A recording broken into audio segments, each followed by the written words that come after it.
All right, good morning and thank you for joining us. This is our coverage of the election results coming in for Maharashtra and Jharkhand. High stakes, though, for all involved.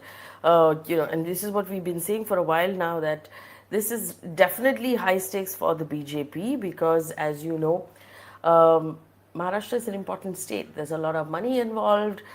This is also, controlling the city of Mumbai. And there are players for whom this is do or die.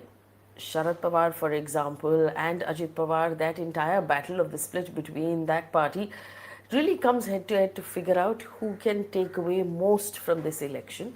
On one hand, you have Sharad Pawar, Uddhav Thackeray, and the Congress party. On the other hand, you have Devendra Fadnavis led BJP with Eknath Shinde led Shiv Sena faction and the Ajit Pawar led NCP faction to figure out which of these two really will take away the lion's share of Maharashtra. The leads that are coming in right now have the Mahayuti looking very good. Now, just to explain to our audience, the BJP led coalition is called the Mahayuti, and the Sharad Pawar Congress-led coalition is called the MVA or the Mahavikas Agadi.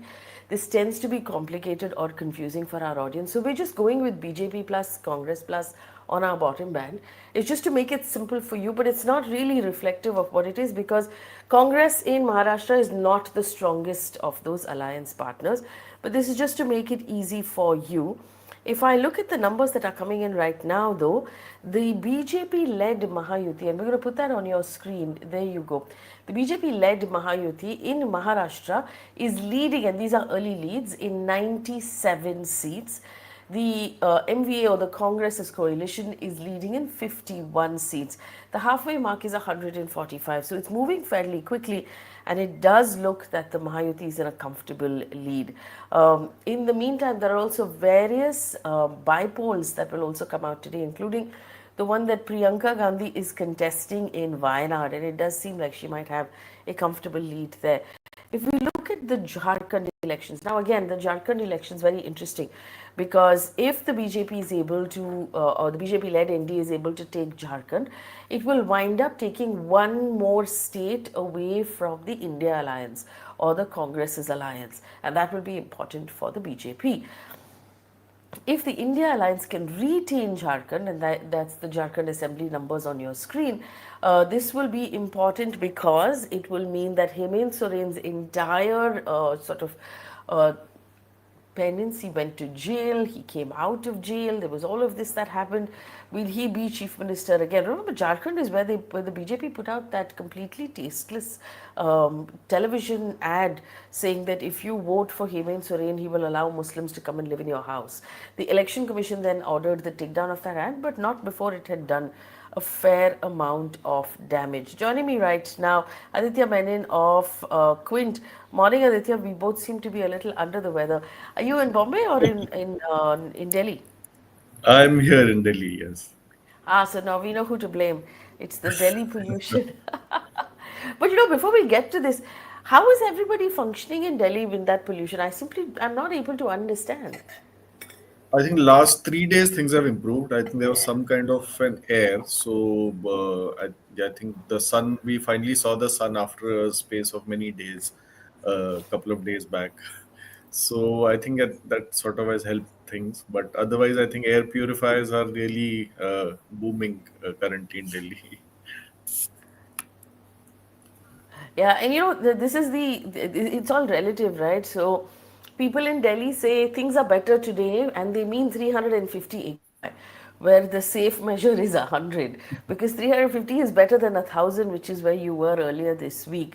A bunch of people tuning in. Nikhil, Samir, Madhumita, Noel. Noel says until paper ballot voting doesn't happen, it's difficult to tell. So I think there's still a fair amount of questioning of the EVM process as well. Um, Alan says, Jawar from Ranchi, Jharkhand, win or lose, Hemant Soren has come out stronger. So, what do you think of the battle put up by Hemant Soren, Aditya? Because after that whole, the fact that he was arrested, he was sent to jail, he was I think we have lost faith. So I think we were discussing Hemant Soren and the battle that he has put up. I think Hemant Soren made this election into a tribal versus non-tribal battle, and this has a history in Jharkhand because the Jharkhand movement itself was essentially that of tribal assertion against outsiders. So Hemant Soren really captured that narrative well, that the resources are going to outsiders. BJP tried to turn it around by making it the presenting the outsiders as Bangladeshis slash Muslims.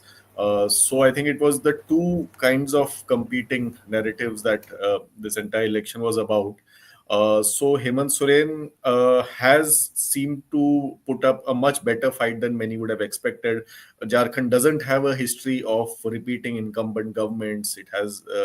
There has been chronic political instability in Jharkhand. I think one additional factor that seems to have worked in favor of Hemant Soren is that there was a new player in Jharkhand this time, someone called Tiger Jairam Mahto. He's Jairam Mahto, but he's calls himself Tiger Jairam Mahto, and he seems to have split a part of the anti Hemant Soren vote, especially among non-tribal OBC voters, and he's taken that vote which otherwise would have gone to BJP. So that probably partly explains Hemant Soren's resilience. I think it also want to discuss that the numbers are really, really fluctuating very, very fast. I was checking India Today just before joining the live, and Yeah. it was 100 for Mahayuti and 50 for NVA. Now it's 114 and 83. So really rapidly changing numbers and the closing lead. Yes, I'm also looking at the Times of India website at this point, which is showing for Maharashtra a lead of 99, so about 100, which is what we're showing on our screen as well. These are the India Today numbers on our screen. Um, and we are far behind, and the similar sort of graph popping out for Jharkhand as well, where the NDA is leading in 31 and India Alliance is at 9. That's a massive gap for Jharkhand. Remember, the halfway mark for Jharkhand is 41. Is it? How are you reading these? I mean, it's still early. It's only 5 minutes past 9, which means they've only started opening some boxes. Um, does that gap mean something right now, or should we just hold our horses and wait? I think we should probably, I think, judging by what the experience we had in Haryana, in which Yeah. it was very close, and initially everyone thought Flip. that Yeah. Congress was probably winning, and then suddenly things changed, turned around after 2-3 hours of counting. So I think we should definitely hold our horses. These are seats which will be very narrowly fought. Many seats are having three-cornered, four-cornered, five-cornered contests even. So the margins will be small, and I think many Yeah. seats will get clearer only afternoon. So I'm also looking right now, we're looking at Maharashtra, right? So you're right, these numbers are moving very quickly. But to explain to our audience, this is also because the boxes are being opened in every constituency at this point, and they're starting to count the first boxes. So you're getting what you call a lead, but that's just like less than maybe 5% of the boxes that would have been counted by this time of the day. As the boxes get opened and you count more and more, it could flip. We've seen it happen in Haryana, remember, like Aditya was reminding us. So this is interesting, but this is just the beginning. 115 for the Mayuti and 84 for the MVA or the Congress, so the Congress plus. So in Maharashtra, Aditya, does Vidarbh hold the key here? If Vidarbh flips or portions of Vidarbh flip, and we know that Vidarbh also has, of course, Nagpur, which is the RSS-led sort of heavily Brahmin portion of Vidarbh, but there are also other blocks. There is the tribal portions, there are the Dalit portions. If Vidarbh flips, and we have Yogesh Pawar joining us as well, is that the key to Maharashtra? I believe so, because I think Mumbai's city and Mumbai suburban were relatively even between the two sides. Konkan, we know that the BJP-led alliance will have an advantage. Marathwada, because of the Maratha protests and the soybean and cotton issues, the India Alliance or Maha Vikas Aghadi or Congress Plus, whatever you may call it, they will have a lead. So Vidarbha is supposed to be the area and it also has the maximum number of purely Congress versus BJP contests. So probably that area might just hold it. Yeah, I just so we have Yogesh Pawar also join us. Yogesh, I'm just going to read out some of the leads of star candidates as per the Times of India. Devendra Fadnavis leading in Nagpur Southwest. Nana Patole leading in Sakoli. We have obviously Eknath Shinde who is leading in his constituency. Nawab Malik, I don't think we have a lead right now. Nawab Malik is contesting out of Shivaji Nagar, very close to where I live. And Baba Siddiqui's son, Zishan Siddiqui, is leading right now out of Bandra East. Milind Deora is trailing in Worli, where we know that he's contesting against Aditya Thackeray. Very interesting contest, Yogesh. Yes, absolutely.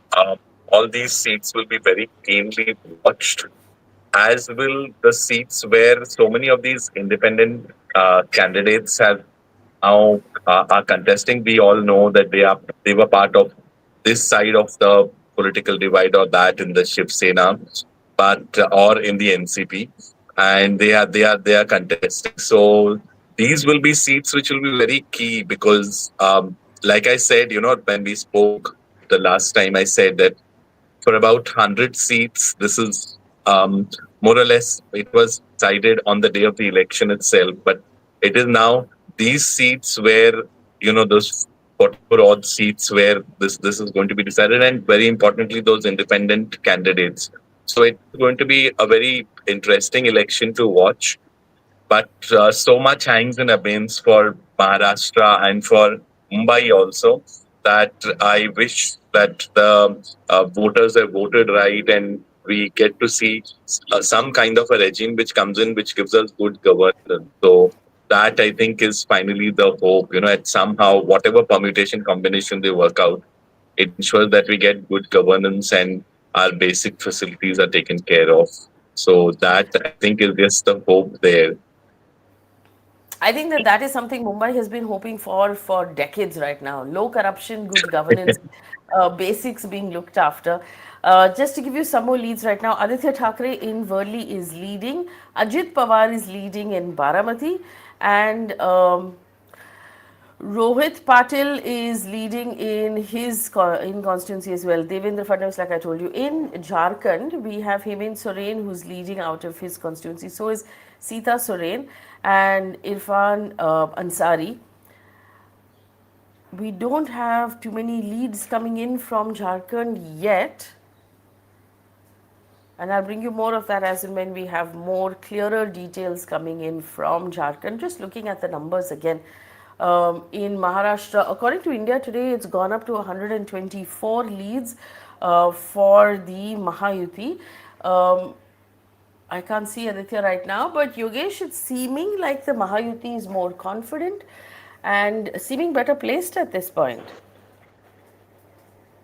Well, it is, like I'm saying, it's very early on in the day to kind of say, yes, both sides, when you, early morning, when I spoke to some senior Congress leaders, they were sounding so confident that, this is going to be an election which is going to be a game changer. This, that they were saying they're all going to be gathering together at one of these leaders' house to monitor the election, the results as they come in. But I just feel that it's very early in the day to say that how it worked out last time also, like when the last elections happened. I clearly remember I was in a studio and I had said that yes, it looks like now finally Uddhav Thackeray is becoming the chief minister. I said that, and I had a wedding to go to in Solapur, and I reached there, and then as I traveled overnight, I reached there in the morning. My brother said, "What kind of wrong information do you give in the night?" Ajit Pawar has become the deputy chief minister, and Devendra Fadnavis has. So I said, "What? What are you saying?" And you know how that played out. So it Yes. is very early on, and even after the election results came out, then there was so much of uh, a tug of war that went on for quite a long time. So this is all. I mean, it will play out. It's very early to say this, but yes, I must say that the anger that people have for uh, local issues is going to play out in most of the constituencies. People have voted. wha- Whatever little people have gone and voted, they have gone and voted for looking at what is wrong with in my area. If Yeah. anything, I mean, I must say, I all the time I keep bringing up something or the other that I overhear on local trains or on this thing. And this was a cab driver who told me, a, a cab driver who told me that, uh, बाकी काय झालं तर चालेल पण कमळाबाईंची रिक्षा फेरी संपली. So that I feel is very telling of how it is playing out. If you speak to people in the BJP camp itself, they have also all the time made it clear that now he's coming into his own, and he's trying to assert himself far too much and becoming very demanding. So he's becoming a bit of a liability in that sense. So they need him, but so I mean all these things will come into play. So yeah, like you're saying, he's leading in his seat, and it'll be great to see how that plays out if he when he wins his seat, and like Fadnavis is also leading in his seat. So all that, let's see as the threads come together. Faye? Yeah, so it's actually super interesting. I'm just looking at it right now. We have a question here from Ishan Bole who says the Election Commission website is not showing leads for more than 10 constituencies. How do you get so many leads? So this is basically leads that are coming out that tend to be put up at the constituency, and a lot of the larger news agencies have the ability to pick up those leads and send them in. The Election Commission tends to wait a little longer. The Election Commission is a more reliable source, but it's a much slower source than those available. Um, Aditya? The Election Commission is obviously a better source for news, guys, but it tends to be extremely slow. I'm just going to look at the Election Commission website as well. But are you looking at it? Did you find anything interesting in the, among the star candidates right now I from, think say, Jharkhand? not enough leads are coming there. Hemant Soren was leading, not no leads as regarding his wife Kalpana Soren. And Babulal Marandi, one place I saw that he was leading as well. He'll have a good chance of becoming chief minister if the BJP manages to cross the halfway mark. As of now, of course, at least as per the India Today website, it's the Hemant Soren's alliance which has a very, very, very narrow lead in Jharkhand. But not very early leads in Jharkhand. Many seats are quite remote as well. So I think information will take time to reach. Here's a question to both of you. I think I'll come to you first. How would you rate the performance of the Election Commission in these two elections? Aditya? I mean, I think let Aditya Yeah. go first. Uh, I mean, I see several issues remain unaddressed. Especially the election commission has really done nothing in terms of clamping down on hate speeches.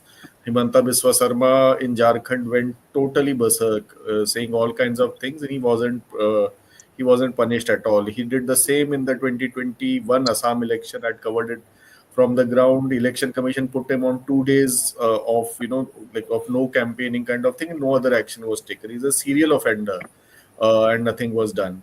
And in terms of distribution of money, we've all anecdotally heard of money being distributed in Yeah. Maharashtra as well as Jharkhand. Nothing has been done. So I would say it's been quite pathetic, the election commission's performance.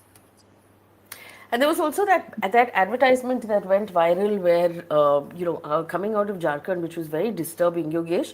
That was something the Election Commission ordered for it to be taken down, but I felt that it had waited for 2 days when that damage Yes, was fully done before they it decided that, right? absolutely. They when it comes to election commission has often been sort of people have charged them with being biased and always being, sort of having a bent towards the regime in power. This has happened from time immemorial. This has been the case, but at the same time, we at least saw the election commission has some backbone. But in the recent past, if you notice, you have, extremely malleable and ductile, if one might call them that, election commissioners in place, and so they hardly ever assert themselves, and they do exactly what the government is asking them to do. So even in the cases that they look like they're taking action, it's more like an attempt to show that it should it look like they're taking action more than actual action being taken. So he's right. Aditya was right in this, that, for example, if you really go back and ever play out how many times Himanta has gone and said these horrible things in Jharkhand, not only Jharkhand, in Assam, in other instances, and sometimes not even when actually it is in his own state. So if you go and see all these hate speeches, then the election commission has clearly not done anything. For example, yes, there is now a case being made out against Taude, but we have not heard any strong statements come out of the election commission on that.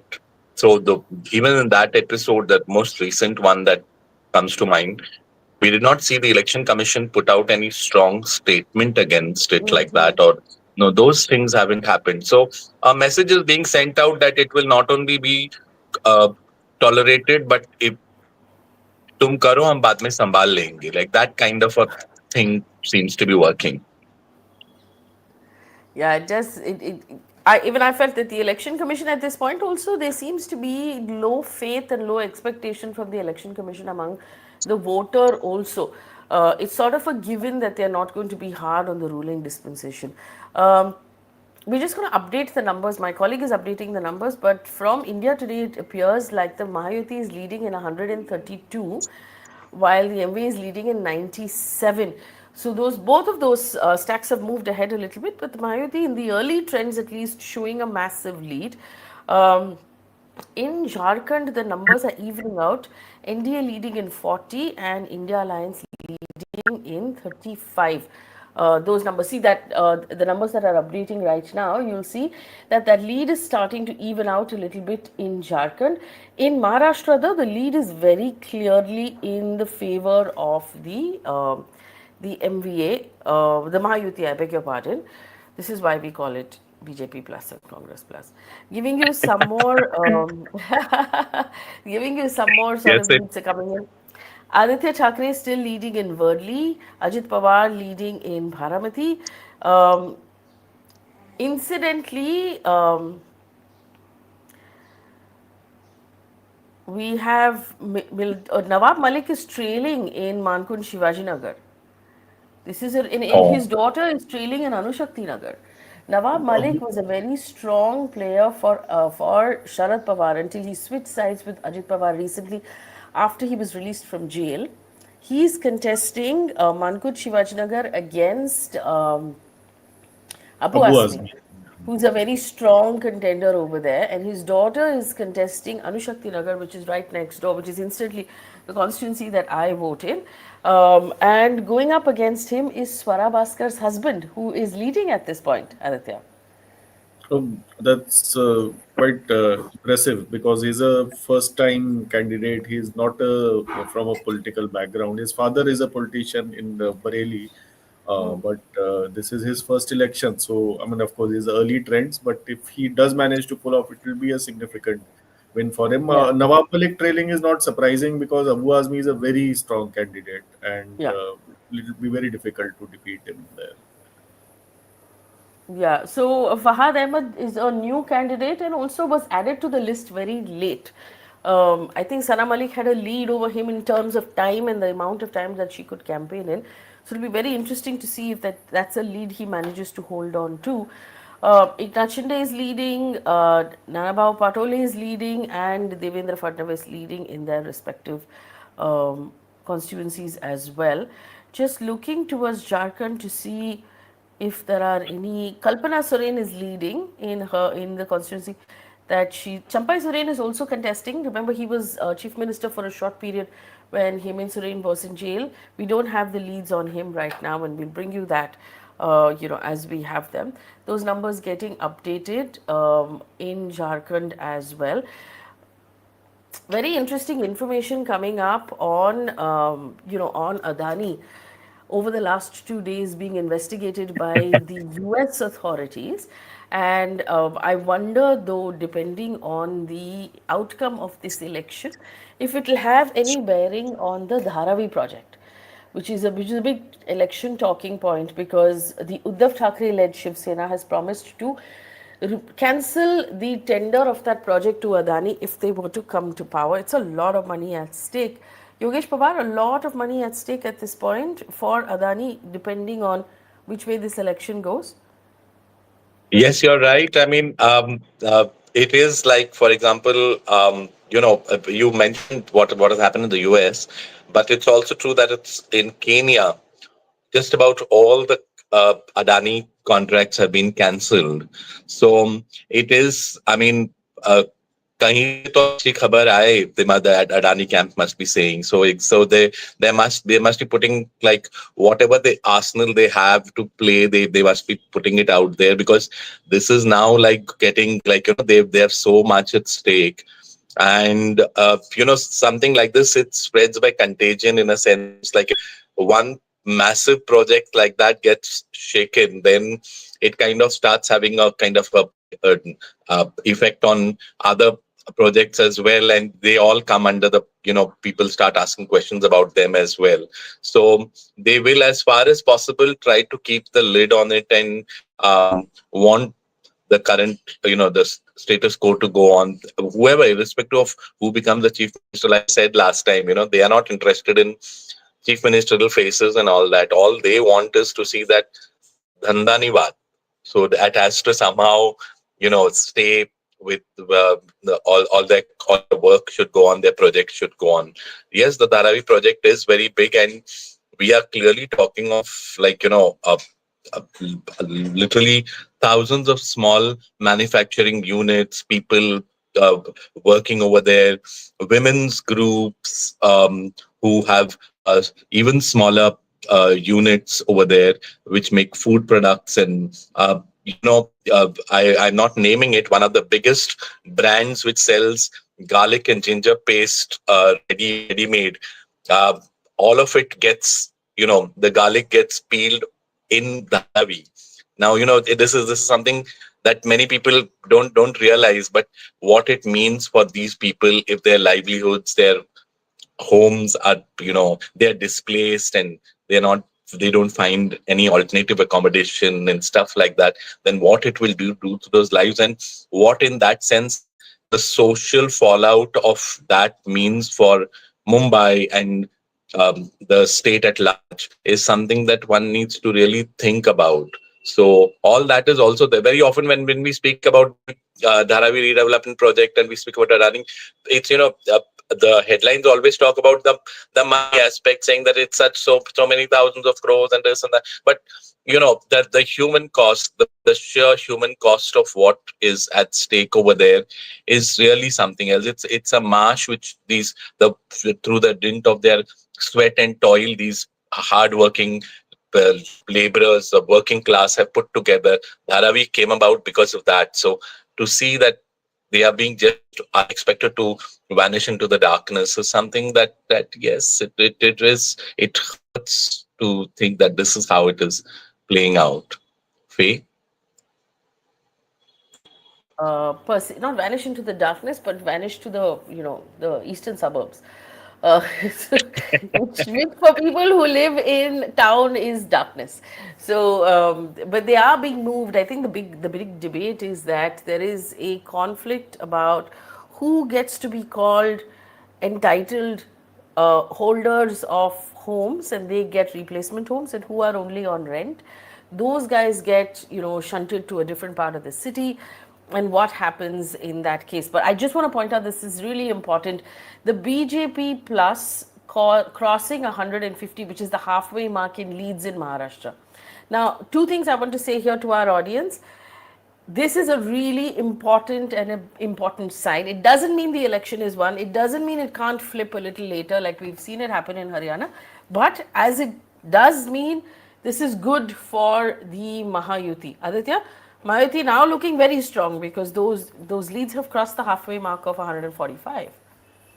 Yeah, I think there clearly momentum seems in their favor, Yeah. and we've only, I mean, except for a brief while, we haven't seen the lead narrowing at all, and it has been some time now since counting began. So, yeah, I think this there must be the BJP camp must be really happy right now, Yeah. looking at those numbers. Even Jharkhand, of course, is still a little unstable, and it keeps going back and forth. But Maharashtra seems at least the direction seems in their favor. Okay, we're also going to share on the screen right now the Election Commission website because the Election Commission, like I said earlier, for our audience, tends to move slower, but they have more reliable numbers because they're going slower. So if you look at the Election Commission website for Maharashtra, the BJP is leading out of 39 in 39 seats. The Shiv Sena, which is Eknath Shinde's Shiv Sena, is leading in 22. And Ajit Pawar's National Party, NCP, is leading in 19 seats. Far ahead of the Sharad Pawar Party, which is leading in 11 seats, the Congress 11, and Uddhav Thackeray's Sena only 7 at this point.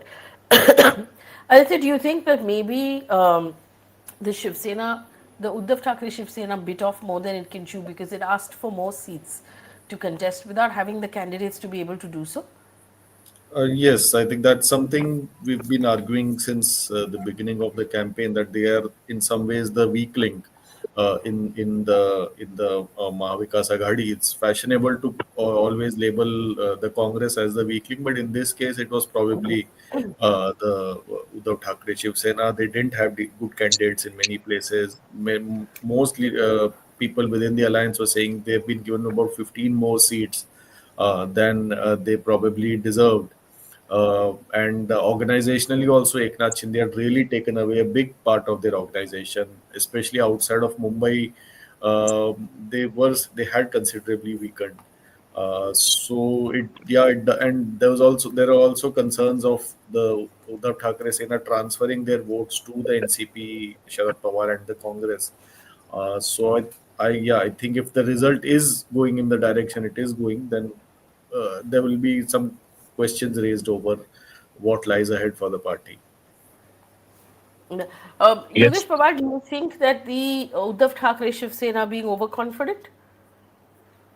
Well, they more or less, if you have a ear to the ground with people, and the sources within the scene, as we journalists like to call them, you see how it is playing out. That yes, Aditya is the one who's talking to Aditya Thackeray. Is Aditya, I don't mean Aditya who is with us here, but This Aditya Aditya. Thackeray is the one who, yeah, yeah. This was exactly like why you said BJP plus at this thing, because we have, when we say Aditya, I have to clearly. So when Aditya Thackeray is the one who is giving the sound bites to the media and all that, and yes, Sanjay Raut also keeps speaking. But if you notice that Uddhav more or less is become like the kind of a ceremonial head over there.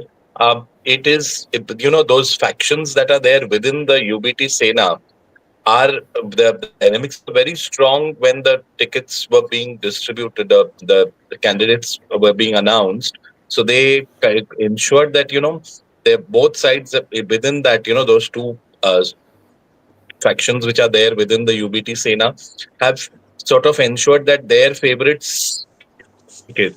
And that has been their undoing, in the sense they have sometimes put their ego, their personal egos. These faction leaders have put their own personal egos over and above the interest of the UBT Sena overall. So that has, I think, led to a lot of wrong choice of candidates. Sometimes it has shocked even locals, wondering what has happened. We have had very promising uh, youngsters who have worked tirelessly for the party. They have continuously done so much work, and they were completely sidelined.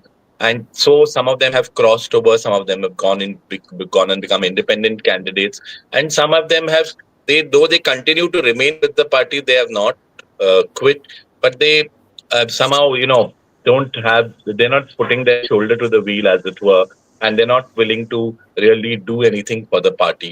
So they say, "Maraitha the Marudit." So that kind of a thing. So they've kind of taken a back seat. That is, I think, going to be the UBT's kind of handicap, and because of that handicap, then the overall alliance suffers. So they're not putting they're not pushing with all their weight, as it were. So then that becomes a liability for the entire alliance. Yeah, so on Okay? your screen right now, these are the election commission numbers, right? So you can see now, this is the interesting thing. The election commission stacks it up based on the number of leads. And the three Mahayuti parties are the ones with the most number of leads right now, which is the BJP, the Eknath Shinde Shiv Sena at 22, and the Ajit Pawar NCP at 19. And the three following are the MBA allies. So I just want to bring up here Aditya, Ajit Pawar, who at the beginning of this election, coming out of the national elections, the general elections, was considered the weak link. And there were these news stories about the fact that the alliance is not really sure what they want to do with him. Sharad Pawar is not open to taking him back home. But he doesn't look so weak right now, does he? No, no, absolutely. And we had in our earlier discussion also, I mean, we had said that, he has a good 18 to 20 good, strong candidates with a local base. So one can't write Ajit Pawar off. And I think that seems to be delivering for him right now. And I think those candidates and their local connect really helping Ajit Pawar now establish his presence as the real NCP, and he will stake claim to that now. But as per the EC website, within the Mahavikas Aghadi, the Sharad Pawar NCP is the number one party ahead of both the now Congress has just gone ahead, or they're Yeah, at the yeah. same tally right now. So But I mean, really, even that's a that. contest. I don't know. I mean, it doesn't even matter who wins that contest between the Congress and Sharad Pawar. Yeah. Technically, one party for all practical purposes at this point. Uh, little interesting. We'll break down it. We'll go constituencies at a glance as well in a minute. But I just want to point out that as far as India Today is concerned, we're going to go back to the India Today numbers. The Mahayuti leading in 162 seats in Maharashtra, well past the halfway mark of 145. And we'll put that up on your screen in a second. But that would mean, if let's assume they hold on to this lead and close at this number, that gives them a thumping majority in Maharashtra, much more than any of the exit polls had expected. Yogesh, big Well, win for the BJP. yes, as of now, you can never call an election till last moment. Of course, you never know how. But yes, it looks like increasingly the numbers are swaying on one side. And I must say that those early orders for motichur laddus and crackers that have gone out to this the big mithai wala in Borivali from the BJP seems to be like they were confident, and that confidence was well placed. So in that sense, one really feels that um, it is looking like the numbers are swaying in one direction. It will only embolden them and make them uh, be get more rash as they go on in their decisions that they take when it comes to the infrastructure in the city, and so all those, and what can be done to put checks and balances in place to ensure that they don't get to ramrod their way through. So those things will now have to be what the opposition will have to think if they indeed have to sit in the opposition once again. So those are questions which will now begin to you know play out. But yes, we never know how the other side also will they resort to you know uh, the post election drama that plays out. We don't know how that bit also is going to play out. So Faye. Well, ramrodding, like you said, at this point, and I keep saying if the leads continue as is, if the leads continue as is, this is what the people have asked for.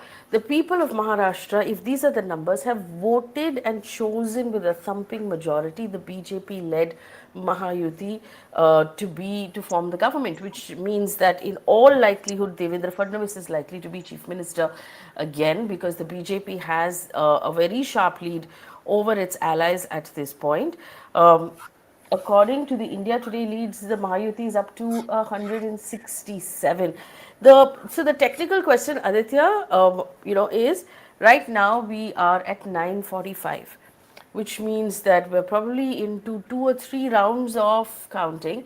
It's going to continue. Counting continues till about 10:30, maybe till about 11 o'clock, where you start to come to the end of the numbers. From 166, even if some of these leads start to move, how much will it move really? It's not going to tilt all the way to the back. It's not going to go all the way below 145. I think it's safe at this point to say that the Mahayuti looking very, very strong, I because think they are the looking gap is strong. very wide. And also, I mean, especially rural constituencies, they are not very. It's not as if some party is strong in one pocket and another party is strong, very strong in another pocket. It might happen in a seat like Anushakti Nagar, where clearly, the Mahavikas Agadi will be strong in some pockets, and the Mahayuti will be strong in certain other pockets. But it's not the case in rural seats where both sides do get roughly do get votes from all communities broadly. Of course, that the extent varies. So probably subsequent rounds aren't going to change things very drastically. Another important number I actually wanted to discuss is that as per India Today, out of the Mahayuti's 166 leads, BJP its alone is at 92. So, I mean, BJP crossing 100 is a psychological kind of a number. And then if BJP crosses 100, which means they just need 45 seats from allies. So, in Yeah. fact, then BJP and probably Eknath Shinde are sufficient to have a majority. They, of course, not that they're going to drop Ajit Pawar, but it gives a lot more leverage to the BJP then. Yogesh, go ahead. No, no, no. I just wanted to say that, um, 20th Maharashtra voted. 21st was the 68th anniversary of that horrific day which played out in 1956, when 107 people were fired upon at what is now known as the Hutatma Chowk. So when Bombay was being, forcefully, they were trying to make it part of Gujarat. So in that sense, how almost 68 years later, how this is playing out, and how we see today, it looks like finally they are going to have their way. So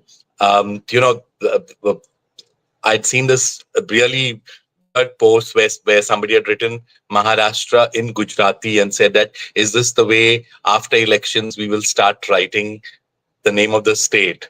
So that, I think, is something that people will, um, I don't know. So it, see, it, those it, are it becomes, jokes, but no, those yeah, are it jokes, is, but but I it don't know how seriously to take those. There's no, been it a is little bit of a no, but it buzz. is. It means, at the end of the day, when with an undivided Sena was the only way where the at least there was some hope of the Marathi Manusas, the local sons of the soil, finding some kind of articulation for their aspirations to ensure that no injustice is done to them. So, but in that sense, I feel that finally it looks like the other side is going to have its way. Close the door, please. Uh, so I'm just going to put up on your screen these numbers. Now you have the BJP leading in 100, the BJP plus, this is the Mahayuti, the BJP, Eknath Shinde and Ajit Pawar's NCP leading in 171 seats. This is a massive, massive gap. Even I do believe that even if the trails tilt a little bit as we go forward, it's not going to tilt enough to reverse this. I think that the celebrations would have well and truly begun in the BJP headquarters, certainly in Devendra Fadnavis' home, because it seems now beyond a shadow of doubt that he has redeemed himself after the failure of the national election where he had offered to quit. And he, it looks also from the India Today leads that the BJP is leading in 99 seats. So, like Aditya said, if they win 100 seats out of everything that they have contested, then the man of the hour will be Mr. Devendra Fadnavis, who will also be made chief minister.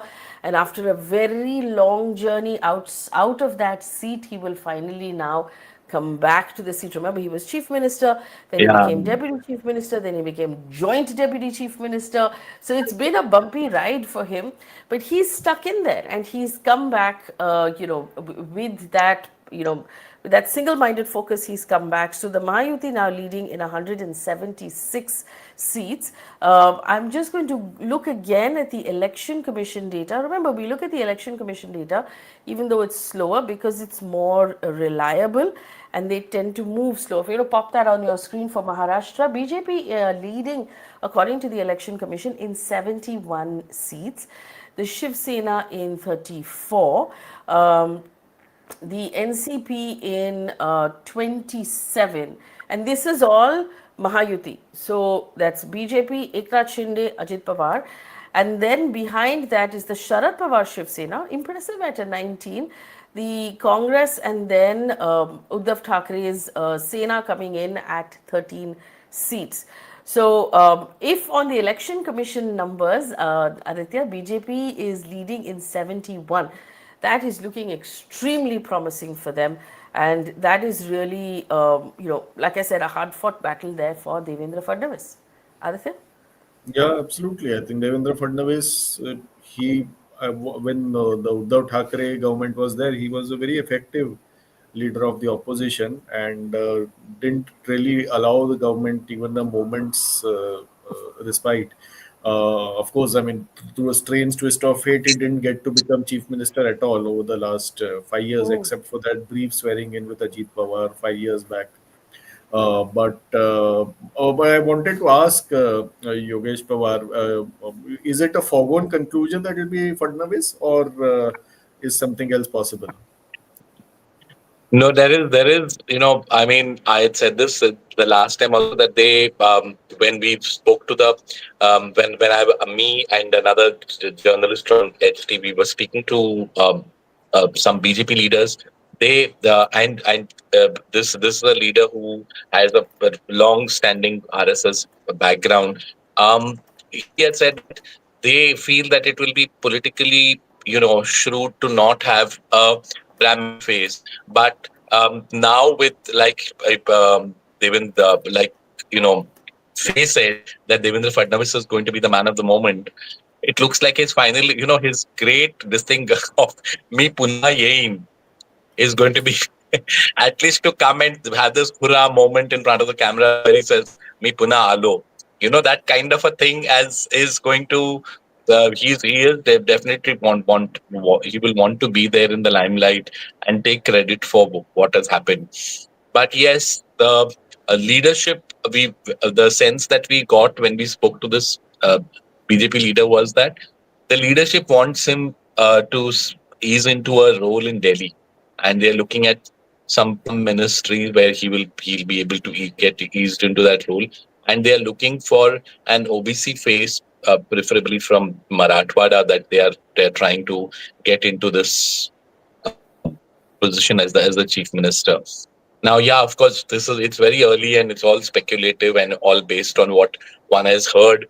And finally, if there can be lots of things that can change. You only spoke just now, Aditya, about how it looked like Ajit Pawar as deputy chief minister at one point in time and Devendra Fadnavis was going to be chief minister again. But then that only lasted a few hours, as it were. So, yeah, but it is all said and done. It is a Devendra Fadnavis moment.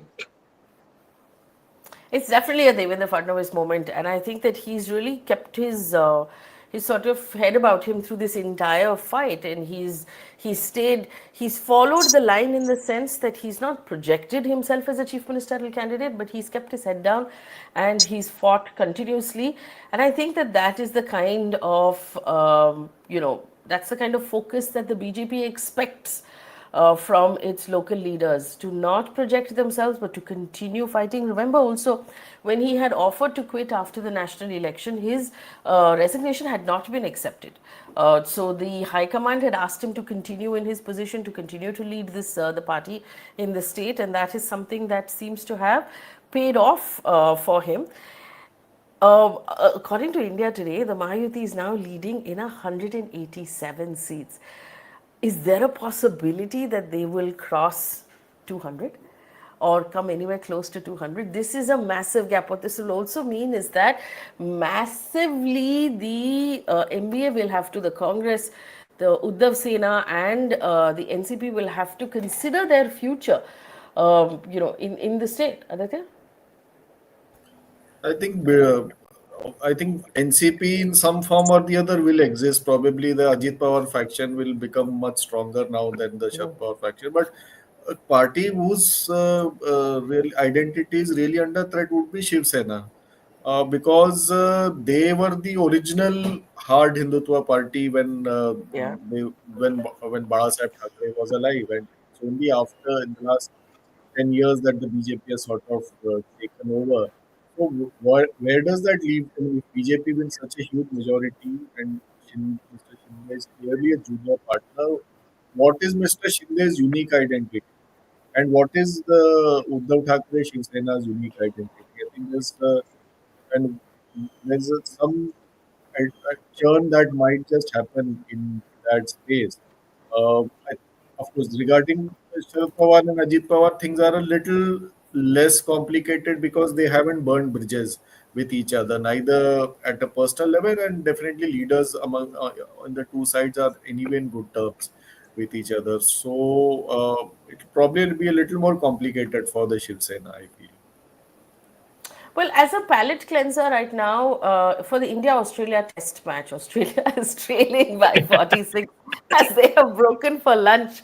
And India is at 150, Australia is at 104. Just to like mix it up a little bit. All right, let's go back to the results. Giving you some trails and some leads now. We have Aditya Thackeray leading in Worli against Milan Deora, who's trailing. Milan Deora, remember, used to be with the Congress for the longest time. His father was with the Congress. He shifted sides and he was appointed to Rajya Sabha. It was quite an interesting move for me to see Milan Deora then sent back to Mumbai to contest against Aditya Thackeray in Worli.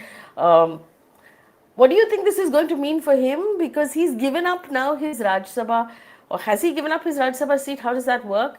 Can he go back to Rajya Sabha if he has lost this election? Yogesh? I think that if he had to contest elections here, then he will have to have given up that seat and then come back. Then it doesn't mean he can say, okay, hold it for me and he can go back. I think you have to resign Yeah. one seat to just go back and contest an election. So that I think there will be no going back for him. And clearly he's not chosen very wisely. And I think a, a lot of people had predicted even in the beginning that he's not making very wise moves in his the fact that he was out in the doghouse for so long, that he wants to then do whatever desperately he can to be back in the saddle somewhere in some form or the other. But yes, it's quite sad because if you remember, this is a man who, along with his father, um, though I have not been very close to right wing politics, and I wear it on my sleeve that I'm more left of center.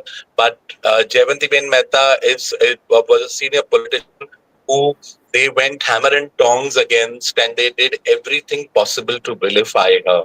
And then he won the election, but you will remember that now, just like the chickens coming home to roost in a sense, like it will people will make every effort to rub it in his face if things are like this are not going his way. But having said that, you brought up the cricket palette cleanser in between, but the man of the match at the moment is going to be Devendra Fadnavis. Yeah, yeah. So, but I do want to point out this, Aditya. The fact that the BJP alliance sent down Milind Deora to contest against Aditya Thackeray, because Aditya Thackeray has a very strong sort of grasp over Worli, means that every single seat, which we know the BJP does this really well, they actually consider every single seat for winnability. They pull out all the stops. They see who is the strongest person we have in this constituency. Worli is a tough constituency, but Milind Deora and his entire family have a very strong history and an old history with Worli, and therefore, in the entire ecosystem of the BJP, he was in Rajya Sabha, but they pulled him out of there because that is how the BJP decides their contests. And for me, that's evidence of how carefully they think of and how much they're willing to stake on every single battle. It may not have worked out in this particular case, but if we look at the number at the bottom of our screen right now, it seems to have worked out all round for the BJP. Also, I think the fact, I mean, see, let us be honest. It's not as if Milind Devra chose to join the Shinde Sena. He would have ideally preferred to join the BJP. So it was probably the BJP's decision to place him in the Shinde Sena so that he can become some kind of an urban face the way, because the party lacked an urban face the way Aditya Thackeray is an urban face in the Shiv Sena, Uddhav Balasaheb Thackeray. So I think they had set him up to take on Aditya Thackeray since the beginning of his when he joined the party. So, they really think things very much in advance. I must say. I just want to take you through some of the numbers for Jharkhand right now. The contest is very close in Jharkhand, very different from what we're seeing in Maharashtra. The BJP led NDA is leading in about 42 seats, I beg your pardon. That number is moving faster than I can read it. So the NDA leading in 42, the India is in 36. That number is moving, they're moving close to each other, and there's a gap building in as well. So remember, there are 81 seats in total in Jharkhand, so that midway point is 41. And from that number, it would be, okay, see, now it's even Stevens. NDA is at 39 and India is at 39. So this is very close and very difficult to call in Jharkhand. And it's seeming like, and I think from the Election Commission website, they're in, I think, the third round of counting. How much longer do you think, and how close do you think this is going to be, Aditya, for Jharkhand? Jharkhand will keep, since it's just a question of 2-3 seats here and there, we will be able to say for sure only after 3-4 hours. I think Chhattisgarh usually throws this kind of a pattern that the Congress and BJP are at 50 and 38 and 40, 45, 45. So I think it is following that pattern. Jharkhand, I've never seen it be so close. It's always been one side or the other. But I think it's because of this Jairam Mahto factor that the election has gone this way. So I think Jharkhand, it will be definitely 2-3 hours before we can definitely say which party is going to form the government. Right. Going back to on the Election Commission, if we just look at the Maharashtra numbers, which is where the action is at this point, because Jharkhand, we're just going to have to wait until the votes are all counted to know where that 1 or 2 margin here or there will move. In Maharashtra, on the Election Commission website, BJP is leading in 90 seats. Now, this is a solid number. So, leading in 90 on the Election Commission website. So, Election Commission counts a lot slower. And the Eknath Shinde Shiv Sena is leading in 49 seats, so almost 50 seats. That's a huge, and we had talked about this, the fact that Eknath Shinde had become very popular as a face on the ground because he seemed closer to the people. He had not transitioned into seeming elitist. But do you think,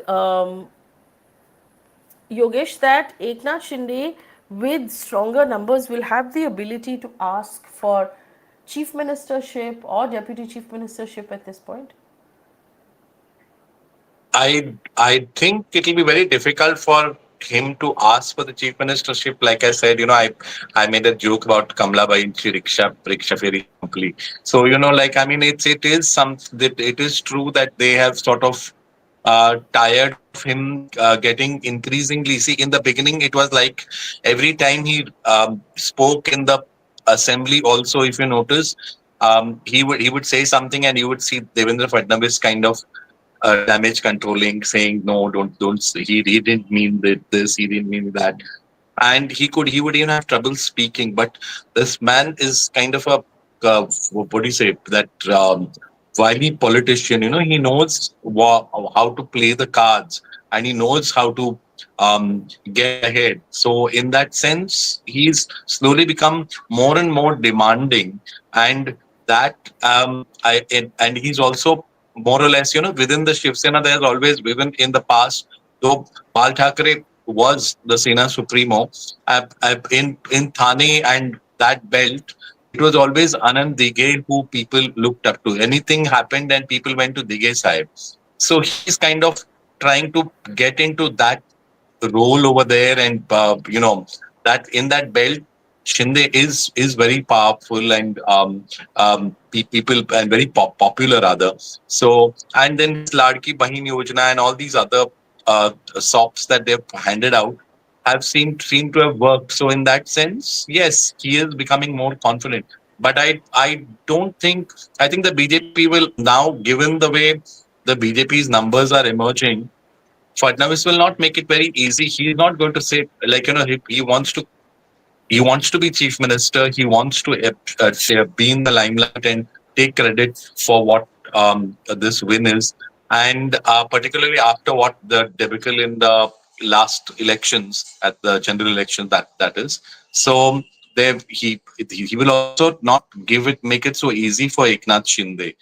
At the most, if push comes to shove, they will say that then you become deputy, and will that be acceptable to Eknath Shinde, remains to be seen. Then, I mean, it comes to this whole idea of how the negotiations begin. Like I said, one thing is for numbers to emerge. Once the election is over, results, as we discuss this, and by the end of the day, we'll know. But the other part then becomes like what happens as to who is now going to, do all the parlaying around, and more than anything else, how the money plays out. The factor that we spoke about last time, how that plays out. So yes, it is going to be something that we'll have to really watch. Very, very interesting though. It's almost like a chess game laid out in front of us. Faye? Sorry. Looking at some of the leads that's coming in, also wanted to point out Priyanka Gandhi's by-poll in Wayanad. She's leading with over 35,000 votes. That seems like an easy win, Aditya. Priyanka Gandhi in Wayanad. Yes, I think it's a foregone conclusion, that one. In fact, many people in the Congress were saying that Rahul Gandhi spent a little too much time in Wayanad, and he could have instead come and campaigned in parts of Maharashtra. But for whatever reasons, I think he campaigned for less than a week, I think, in Maharashtra. So, But uh, there tends to be a superstition, right, among local leaders that if Rahul Gandhi tends to campaign, they do badly in those constituencies. So they must have been happy to keep him in, in Wayanad at that point. it's a bit unfair because at least after the Lok Sabha results, he has sort of made his mark. And at least in the purely BJP versus Congress seats in Vidarbha, he would have been a good star campaigner to have. I mean, but anyway, for whatever reasons, they didn't But the utilize Congress, him. but the Congress also kind of realizes Congress realizes that in Maharashtra, all said and done, in this camp, it was always going to be Sharad Pawar who was kind of going to lay out, make most of the decisions that were to be made. So, whether it is Uddhav, whether it is, so if you notice, so many meetings, so many of the things, because of Sharad Pawar's condition, were happening at Silver Oak, and he was the one who was kind of making these decisions. So that is something that the Congress will have kind of kept in mind. But yes, Aditya is right that in Vidarbha, in some seats, it would have made a big difference if Rahul would have campaigned himself. So, just reading out a couple of the other headlines, Priyanka Gandhi's lead has now widened to 55,000 in Wayanad, so that's a comfortable lead. In other news, Delhi's air quality has slipped to severe at 420. Aditya, don't go outside. Hemant Soren is leading in his constituency. Aditya Thackeray is leading in Worli. BJP's Rahul Narvekar is leading in Kolaba. I think that was obvious because there was nobody really very strong that was contested, that was put up against, Rahul Narvekar there. And Abu Azmi leading in Mankut Shivajinagar. But I'll try and bring you a little more. Balsaheb Thora trails in his constituency as well. We're going to, according to India Today, though, they say that Devendra Fadnavis is trailing in his Nagpur constituency. I'm going to check that because it seems like a bit of an upset to me. Seems unlikely. But in the meantime, look at the numbers 195 for the Mahayuti. That's a massive gap. I don't think that that's a gap that can be closed, even if a few seats swing this way and that way. Aditya? No, this cannot be closed. I mean, Yeah. it's only going to stabilize at some point. I mean, at 190 or 180 or maybe at 195, 200, who knows? But it's, yeah, I think this is, election has become, I think even the most ambitious of exit polls put the Mahayuti at 170.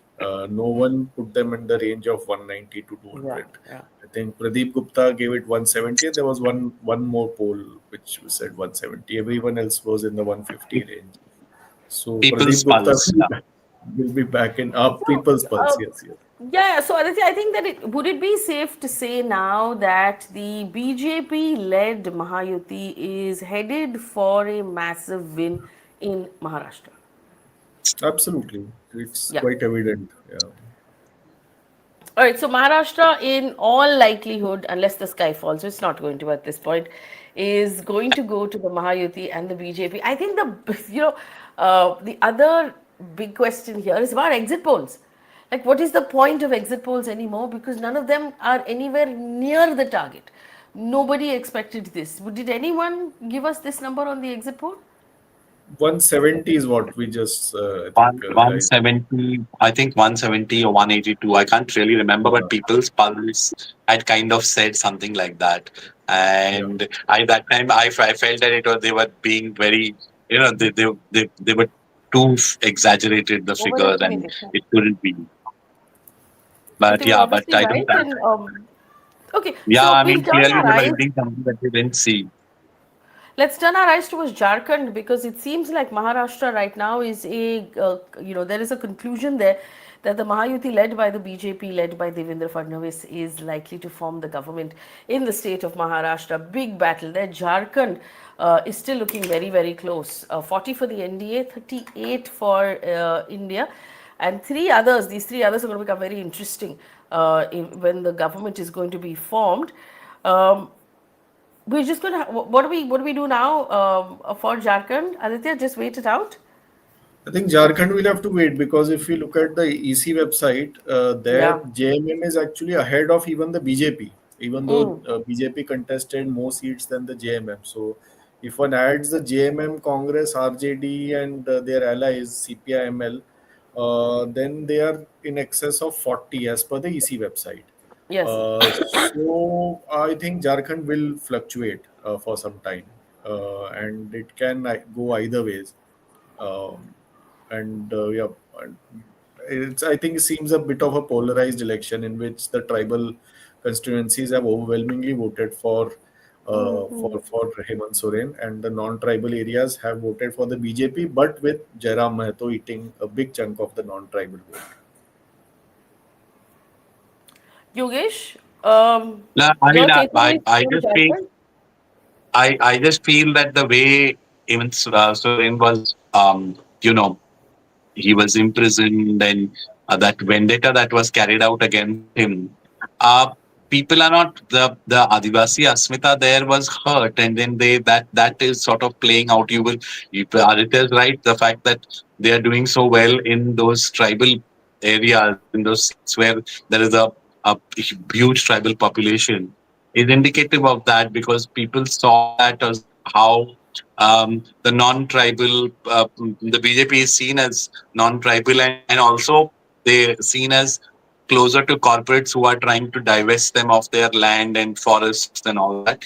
So yes, I mean people have voted in this way because of that reason, and the BJP on its side cannot really do much because on in the non-tribal areas you have their votes being eaten into. So I mean, it is working like this because of that reason. See? Well, I just want to point out here a couple of the leads that are coming in, or at least from looking at the India Today coverage, it's giving the BJP, Aditya, leads in 110. So not only has the BJP in Maharashtra crossed 100, they've crossed 110, and that is a giant, giant win. It's Aditya? really unexpected, and except for the Uddhav Thackeray interregnum, they have been in power since 2014. And despite these years in power, they are coming back with even greater numbers. It's quite something. And Maharashtra is not a state which would otherwise vote a party in this manner. So it's really significant. They have really become the dominant party in Maharashtra now.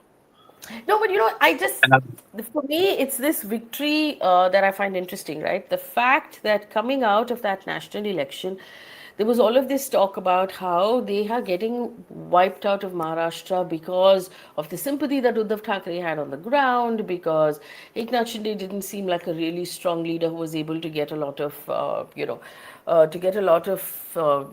support. This right now is the exact opposite of that. The fact that they have kept their nose to the ground and kept fighting.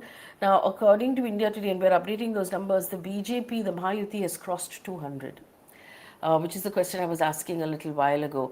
Crossed 200 out of 288 seats. This is giant. This would also mean that within the assembly, the opposition doesn't much have a leg to stand on. This is a thumping majority victory for the Mahayuti in Maharashtra. It is a massive, massive thing. The BJP leading, according to India Today, in 115 seats, giving them really this. This question of whether or not the BJP is a North Indian party and whether or not the people of Maharashtra identify with the BJP, I think is being answered in this election. If the BJP closes, now it's leading in 115, if it closes at 100 or more on the north side of 100, it means very clearly that the BJP is now a Maharashtrian party, or that the people of Maharashtra identify with the BJP as a party of their own. Yogesh, a lot of the things that you said have turned out to not be the case. The people disagree with you. yes, I mean I must say that it looks like they have been able to pull this off. It, in spite of all the factors that worked against them. So once again, this proves that they are one of the best election fighting machines. Like I said the last time when we spoke, I don't know about governance, but they just don't get off the election high horse. They whether it is election or not election, or whether they are here in Maharashtra in the general elections, or even if they go and are campaigning at somebody else's election somewhere abroad, they just don't get off the election high horse. Yes, so there will be major windfalls for if anybody who follows rugby. So you can't lose sight of the ball. You have to continuously keep your eyes on the ball. And I think the Congress and uh, the opposition, the opposition alliance will have to really go back to the drawing board and see what went wrong. Why did they lose sight of the ball, and what is it that voters are really looking for, and how are what could be done to divert them in such a beautiful way away from real issues that you are able to win elections with a thumping majority. So maybe there are some templates over there that they can borrow from. I just want to show you Election Commission again, if I may. And it seems now, according to the Election Commission, that Sharad Pawar's NCP has dropped quite a bit. Aditya, Sharad Pawar is leading only in 9 seats right now. And remember, they had done this seat sharing where Sharad Pawar's NCP had contested the same number as everybody else, putting himself on equal footing with the Congress and the Shiv Sena UTB. See, if you look at those numbers, so a couple of things I want to point out to our audience. Okay, this is the Election Commission, so these are far more stable numbers. They are unlikely to change a lot. Election Commission updates slowly. BJP 111 on the Election Commission website. This is a big deal. The number that is after that, in the deep brown, this is Eknath Shinde Shiv Sena at 58, so almost nearly 60. And then Ajit Pawar's NCP at 35. These three together, the top three, form the Mahayuti alliance, which will form the government in all likelihood. I don't think anything is going to change very drastically now. After that, look at this. The Congress coming in next. And there was some talk about the fact that the Congress might find its feet. Not enough, obviously, but the Congress coming in next at 20. Then the Shiv Sena, Uddhav Thackeray Shiv Sena, and then Sharad Pawar's NCP at 9. That is a beating, Aditya, for It's Sharad Pawar's embarrassing. NCP. They had contested a good 30 more seats than 20, 30 more seats than the Ajit Pawar NCP. And Ajit Pawar NCP contesting 50 odd seats has won 35, which is a good, little around 60%, whereas Sharad Pawar NCP is barely winning about 10-15% of or 10-20% of the seats they contested. So I think as far as who is the real NCP on the ground, that matter has Ajit Pawar has sort of settled that matter, as has probably Mr. Shinde. Yogesh Pawar, what do you think this is going to mean for Ajit Pawar? Because he's done this many times, but he kept talking about the fact that he's too tired, that he needs to retire, that he wants the next generation to take over. He was keen to settle Supriya Sule, who is his daughter, in a comfortable or maybe slightly powerful position. None of that is going to work out at this point. But is retirement on the cards, you feel? Absolutely.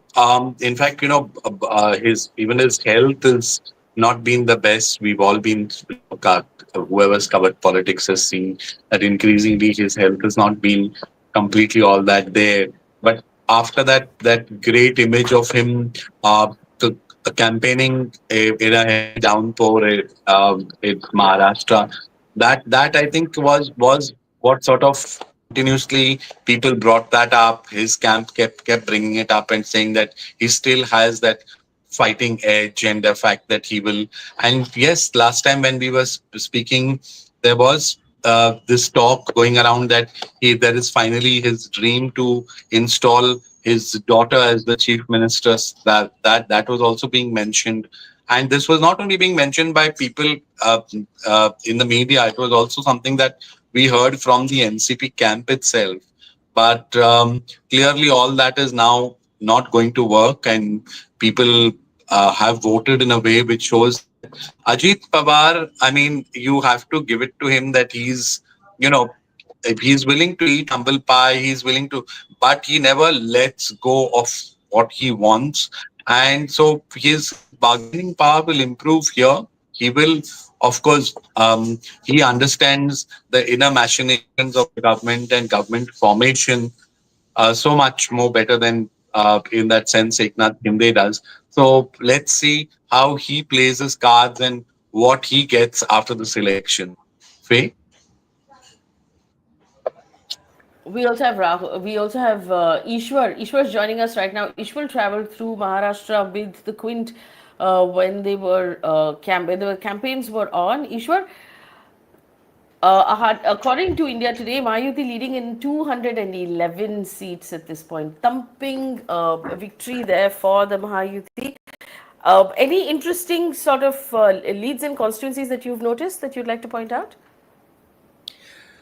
Faye, currently, I think one of the most interesting trails that we have noticed is Mr. Nawab Malik and his daughter Sana Malik, who both were considered quite contentious in the Mahayuti alliance. Both are trailing. The race is also very close for Mr. Nana Patole, the chief of the Congress. He has been trailing at a lot many points since morning, which is not usually a trend observed with somebody who's going to be taking on a clear, decisive victory. Mr. Milind Deora is trailing against Mr. Ajit Thackeray, which was, was many touted it as to be a battle between two urban faces of the two Shiv Senas, but I mean, that's not surprising still because of the statue that Aditya Thackeray holds. But other than that, I think most leads and trails are quite interesting, especially when it comes to Yeah. the seats of Mr. Ajit Pawar. Uh, as Yogeshji rightly pointed out, he has had the humble pie, and the point to be noted specifically about how everybody expected Ajit Pawar's MLAs to not do well. The point to be noted specifically is that whenever you are on the ground, you know for a fact that uh, people are voting on the basis of the local leaders' work, because that is what Ajit Pawar's USP in Maharashtra always has been, that he has made his MLAs to be self-sufficient, be it releasing funds required for the constituency's development, popularizing the constituency's development. Clearly, the strategist that he had hired for this election, it has clearly worked a lot in his favor. The Ladki Bahin scheme has largely been popularized by the NCP as his scheme. So basically, the leads are, I think, a result of the last time we spoke, I told you how people are like, we do not know where they are going to be after the election result is. So let's just look at who has worked and let's just vote for them. I think the leads are clearly an indication of that. I also want to point out one thing. If we look at the numbers at the bottom of the screen right now, the Mahayuti at 211, the MVA at 65, others. There are 12 others at this point that are leading. And this is interesting because it did not seem like a contest for the independent candidate at all. Because there was so much power and so much money and so much clout being brought to the ground from those who were contesting. They really had sort of overshadowed the independents. I'm very interested in who these 12 others are. Ishwar, do you have any, do you have any clarity on who these 12 are and which constituencies we're seeing leads from? No clarity as such per se, because even this 12 ka figure is constantly changing. I mean, 10 minutes ago, this figure was at 6. So, and a lot of these seats, we also have to understand that there are rebel candidates who are kind of leading in certain places right now. But once again, as we know, these are early trends. So, yeah. Well, let me just read it out of the Election Commission website. So there are 4 independents out of these 12 who are leading right now. Yeah. And they're from Junav, Shivgaon. There's also Kolhapur North. And a couple of the others are single seats going to parties. So So Kolhapur North rebel is actually a Congress person. The right. official Congress candidate had withdrawn. Yeah, Rajesh Latkar is a Congress worker who had filed his nomination as an independent, and he was only backed by 20 party for his strong Congress. So that is basically Bunty Patil's nomination. So I think that one will go very far. Yeah. And I can't hear in you some of very the well, Aditya. Yes. sorry, yeah. So the Kolhapur rebel is a Congress person. That's what I was saying. And other than that, there are 2 seats with the AIMIM right now where they are Yes. leading. One is Imtiaz Jalil seat, In Aurangabad East. Aurangabad. Yeah. Yeah, but there are early leads, and I was seeing the BJP candidate is 5th. So probably the initial few rounds have been in the Muslim pockets. It's not a Muslim Yeah. majority seat; it's a Hindu majority seat. So I think the BJP candidate will pick up at some point. And the second candidate is Farooq Shabdi, and in Solapur City Central, this is Praniti Shinde's seat, and where MIM is doing well. There are a Yeah, couple of seats also right now, Aditya, going to the Samajwadi Party, but these are their strongholds. So, Rais Sheikh from Bhiwandi East and Abu Azmi from Mankud Shivajinagar. These were 2 seats that were going to go to them anyway. expected. Yeah, the cycle, as these are also both Bhiwandi and Mankud Shivajinagar tend to be Muslim constituencies. So Nawab Malik, they're trailing behind Abu Azmi, and his daughter is also trailing. But that Yeah. again, I think the margin is a little narrower. Yes, I think this keeps fluctuating every round between Sana Malik and Fahad Ahmed. Yeah. I think another interesting candidate who is leading right now is in Malegaon Central. It was a seat that was held by AIMIM last time. This time it's a local leader called Asif Sheikh Rashid is leading, and his party is called Indian Secular Largest Assembly of Maharashtra. Islam is the is the acronym. So he has sort of pipped the AMIM in Malegaon, and I think he will probably win that seat. Well, points for him for naming the party at least. I think he took a leaf out of the India alliances. Another interesting Uh, contest, Faye, is between Zishan Siddiqui and Varun Sardesai of the UBT. It's hardly been, lead and trail of a few hundred votes for since morning. So whether the Baba Siddiqui factor plays out in Bandra East, or whether the Shiv Sena with a family member like Varun Sardesai is able to bag it, because we also have to understand that there is a Shiv Sena rebel in the frame, if I'm not mistaken. So despite that, it is, but I think because Yeah. of that, it's quite a tight race. Yeah, so in Anushakti Nagar, Sana Malik has overtaken Fahad Ahmed and is now leading. She is one of the leading, and the margin's quite large actually. The margin now is about 4,000. So she's leading by 4,000 votes, and they have done counting 5 rounds. So that seat has also flipped a little bit. Yogesh, go ahead. no, no, no. I just wanted to say that I mean, like I said when I decided to come on this panel, that I needed to go off on another Zoom call for work. Yeah, yeah. So Thank I'm you, going to Yogesh, for ask for giving the us your excuse. time. Yes, Thank you yes, so thank much. you. Thank you so much. Yogesh All right. Pawar, thank you so much for giving us your time. Let's take a quick look at the numbers again as we see them. The BJP led coalition leading in 217 seats. The Congress, Uddhav Thackeray Sharad Pawar coalition is 58, has dropped below 60 at this point. Others, and so all of these include smaller parties and independents, coming in at 13. I think it's safe to say there are many seats that are now in their fifth round of counting. So Maharashtra safely there going to the BJP and its allies. Eknath Shinde looking very strong now, leading in 56 seats. Ajit Pawar looking very strong, leading in 37 seats. There is definitely cause for celebration in all these three parties as the state of Maharashtra now.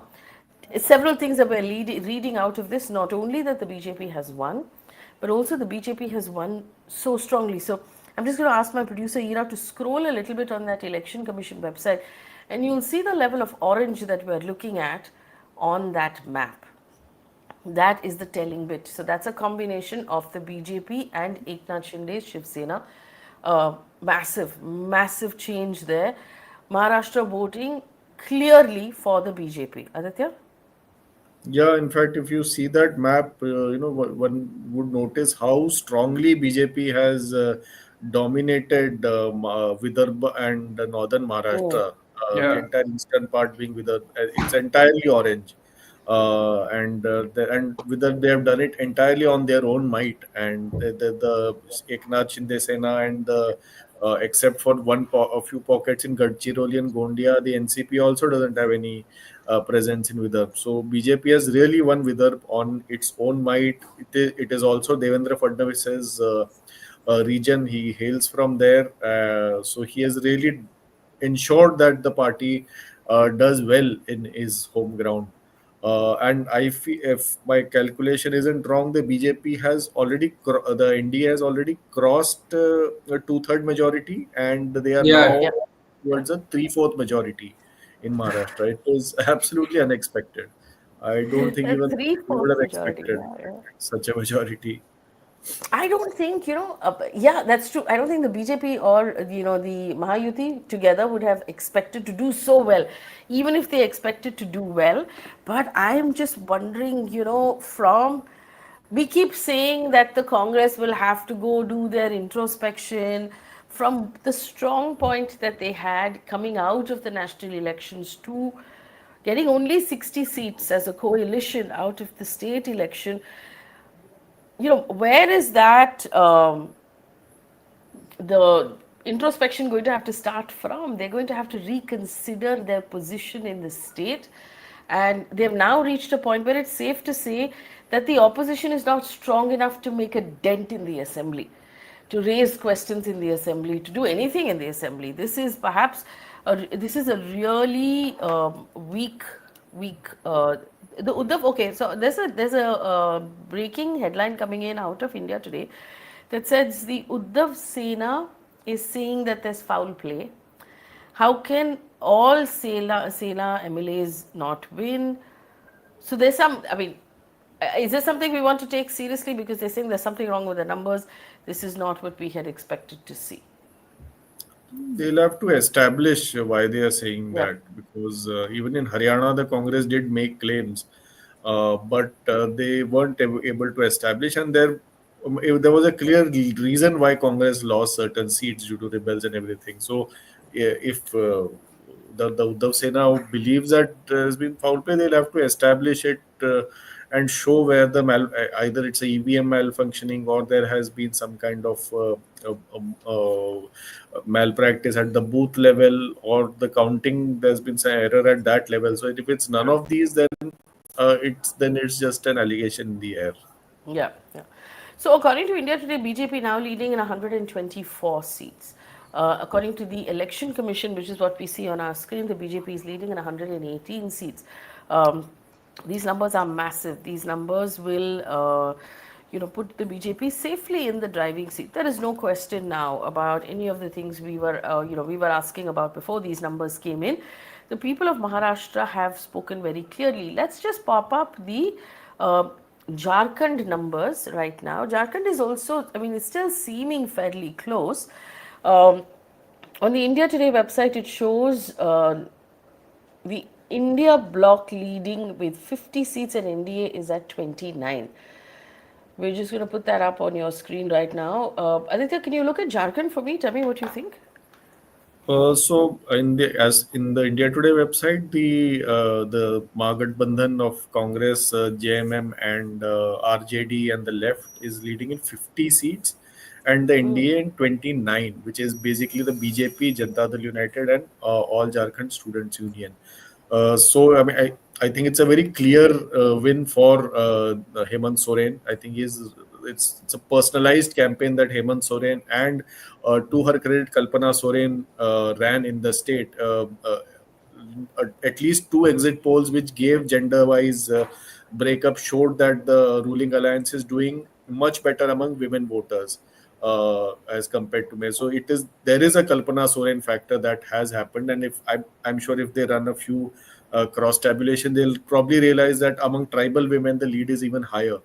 It's really a victory of the Soren family in Jharkhand. The Congress has done decently, but BJP has still managed to pull away a few Congress seats in the urban areas.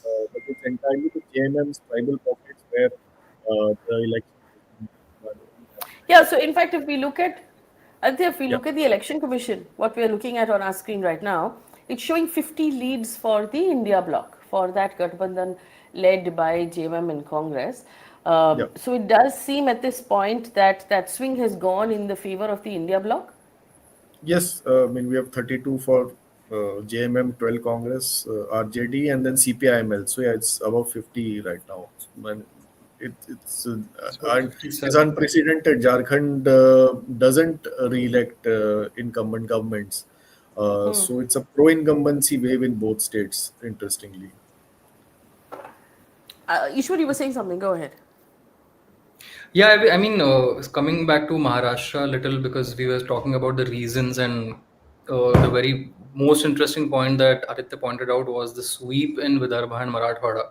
We have to understand certain factors that have led to this massive lead. Firstly, when you talk about Vidarbha and Marathwada, you had the Zarange factor playing out massively in the Lok Sabha elections, right? But 6 months since then, there was no consolidation. If you notice certain seats, there are votes that have gone to the Maratha candidate, fielded by the Mahayuti as well. So a clear messaging from a lack of clear messaging from Manoj Zarange, a lack of clear backing from Manoj Zarange for the Mahavikas Aghadi this time has definitely dented them. Locally, what I observed is one very big factor that was working in a lot of seats was, the issue of vote jihad that Deputy Chief Minister Devendra Fadnavis and the BJP Shiv Sena leaders had very, strongly peddled on the ground. That the fact that we lost because one particular community voted against the ruling alliance, and we may have gotten complacent internally within the BJP. It was a theory that the voters might have gotten complacent in the Lok Sabha thinking that we are going to win, considering how much the voters did not step out to vote. This time, the fear of vote jihad was propagated so strongly and blatantly by the BJP. If you listen to every interview of the Deputy Chief Minister of the state, who's also the Home Minister, 14 seats, we lost 14 seats because Muslims did vote jihad. We lost 14 seats because Muslims did vote jihad. Every other speech, every other rally. So this fear mongering that happened, that clearly consolidated a lot of people. Thirdly, I'm speaking from my personal experience, speaking to my own family members. Schemes for women was a hit, and how? I mean, people who are not, usually politically active or politically inclined towards a particular party, etc. They were strongly speaking about how schemes like 50% subsidy for women, 50% concession for women in local bus travels, which is the MSRTC bus travels, the Ladki Bahin scheme, where there were certain people who got the installments, or rather than getting the money in installments, they got in like 7.5K in their account per month. See, we have to understand something with Ladki Bahin scheme. The upper hand that the ruling alliance had was a lot of time to promote it. To counter that, the Mahavikas Aghadi said, we will give you 3,000 per month. But that announcement came when? In the party manifesto 1 week before the elections. So not enough time to counter that narrative. It is very, I'm speaking from a little bit of a city boy perspective. It is very easy for us to sit and say, how much does 1,500 rupees matter? I mean, 1,500 se kisi aurat ka kya hi hoga? But a farm laborer working in regions like Marathwada and Vidarbha, where this scheme is the biggest hit, by the way, there was a trend noticed this time where women farm laborers hiked their prices per day to work in farms, because they were like, we are getting more money in Ladki Bahin scheme than what you give us per day. So farmers actually had issues hiring women as farm labor. So 1,500 for somebody who gets 200 rupees per day as a farm laborer is still a very significant amount. So, and the lack of counter to all of these things, a lack of very, very, very strong counter to every narrative that the Mahayuti has peddled, be it popularizing their schemes, be it the vote jihad narrative, be it the Marathas, be it the farmers, even farmers, something, and credit where it's due, they did take a lot of corrective measures. Like when Chief Minister Eknath Shinde after the election said that Kandani aplyala radala, the onions made us cry. They lifted the ban, they opened it for the export. So, I mean, clearly local factors have worked as they worked in Lok Sabha. That is how they have worked. And when it comes to Mr. Sharad Pawar, personalities like Mr. Sharad Pawar, it had always been clear that Ajit Pawar locally is the man in Maharashtra. How much of that sympathy factor would play out in the assembly elections eventually, that was to be seen. Now we're seeing how it has played out. I mean, in fact, Faye, most surveys, most internal party surveys, most pollsters had predicted that Sharad Pawar's party is going to emerge as the strongest party of the oppositions at about 40, 45 seats, and Ajit Pawar is going to be less than 20 or in early 20s or something like that. That's clearly not the case. So clearly the MLAs that Mr. Ajit Pawar has strengthened locally, it has worked in their factor irrespective of what alliance they've joined.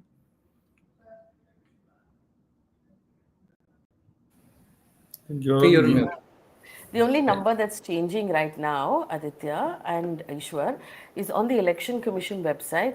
The BJP leads are getting stronger and stronger. So on the EC website now, the BJP is leading in 122 seats. Um, and that makes them, I mean, so normally I've not seen the EC leads tend to come down. That tends to stay strong. So there you have it. That's the number that I was looking at right now. So everything else is sort of settled where it was. That's the only number that keeps rising. Aditya? Yeah, I think if had BJP contested more, they would have won a majority on their own probably. Yeah. But just one more point on Ladki Bahin.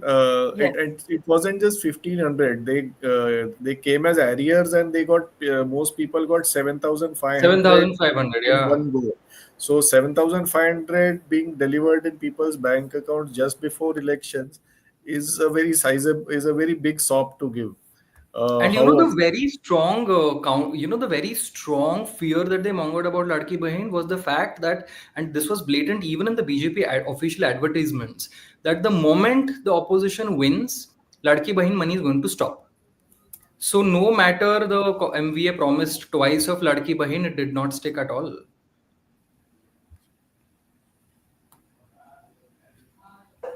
You know me, I really like a good program for women, and I think that if it is a program that empowers women to Yeah. negotiate higher pay wherever they are working, then it's a great program. Let's hope that they're able to continue it. We also had a couple of patches within the BJP, like Nitin Gadkari himself saying, oh, they're spending all this money on this program.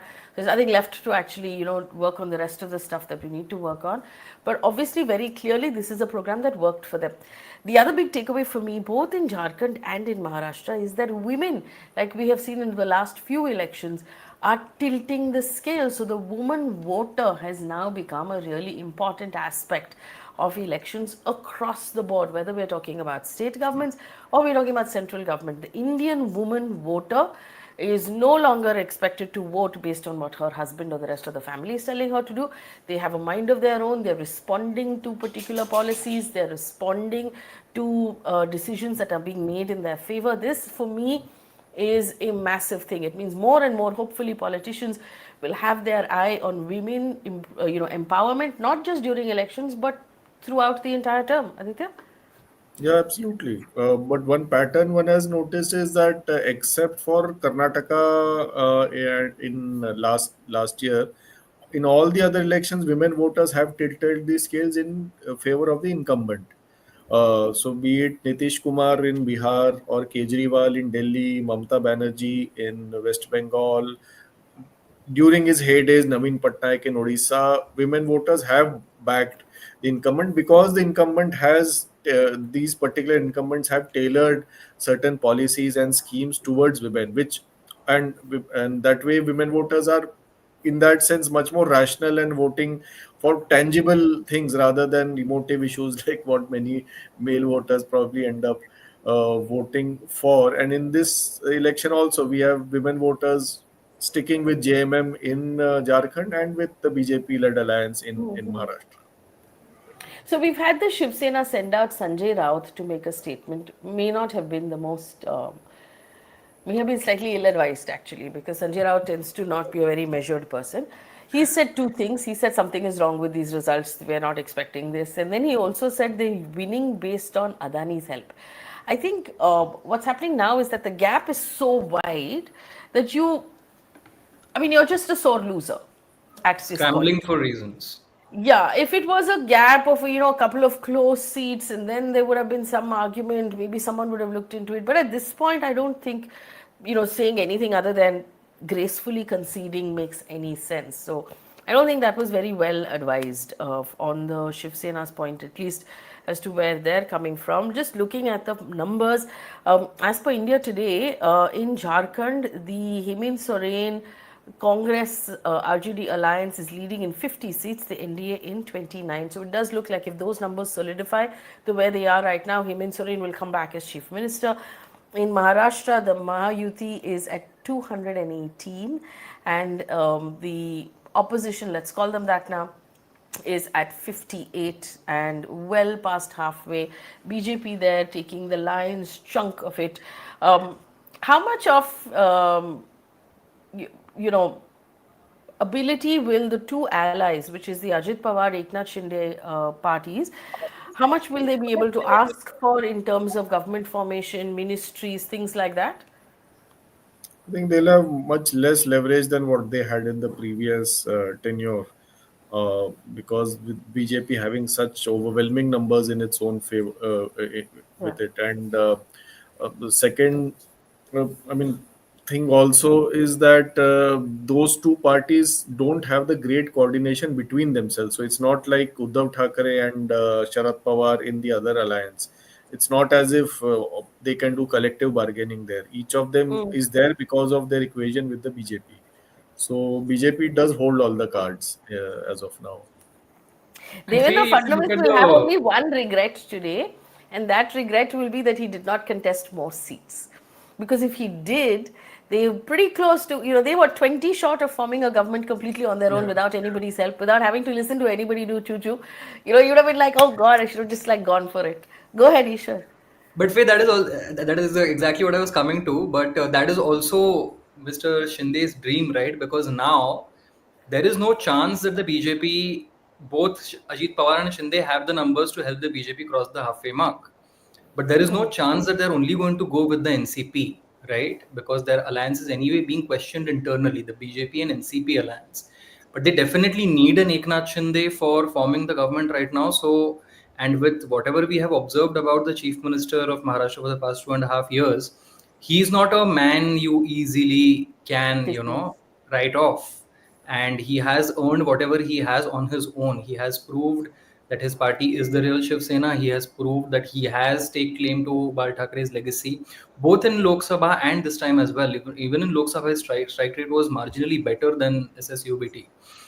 So I think he is definitely the one rejoicing the most in the state today. But what is interesting to No, no, observe no, is no. what Let's happens to not the take NCP the day today. away from Devendra Fadnavis. No, absolutely not. Absolutely not. That man has come back, and how? I mean, Yeah. earlier in the discussion, as we were talking about how he offered to resign uh, after the Lok Sabha hit that had taken.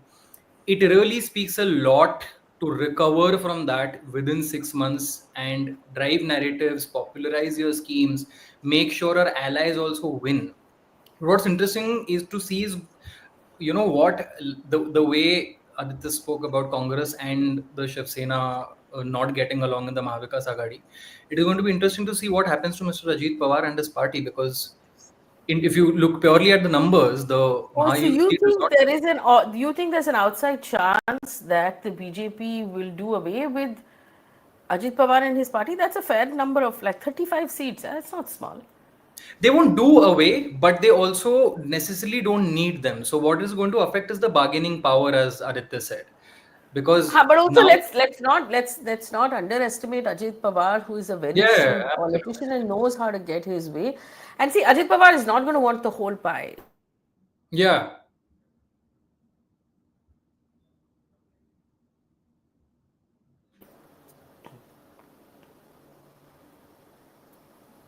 I think sorry, lost the audio in the middle.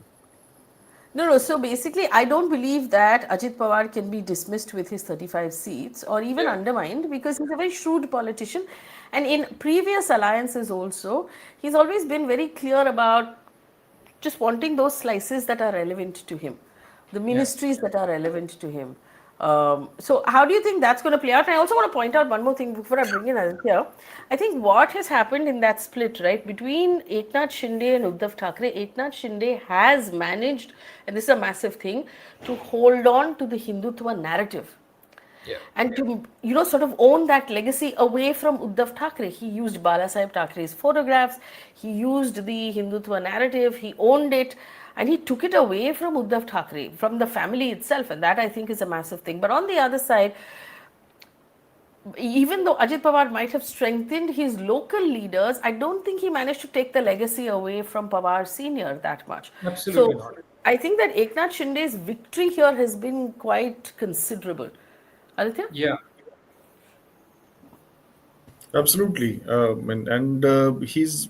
I mean, he's always, even when Uddhav Thackeray was CM, Shinde was always accessible for people, which Uddhav Thackeray wasn't.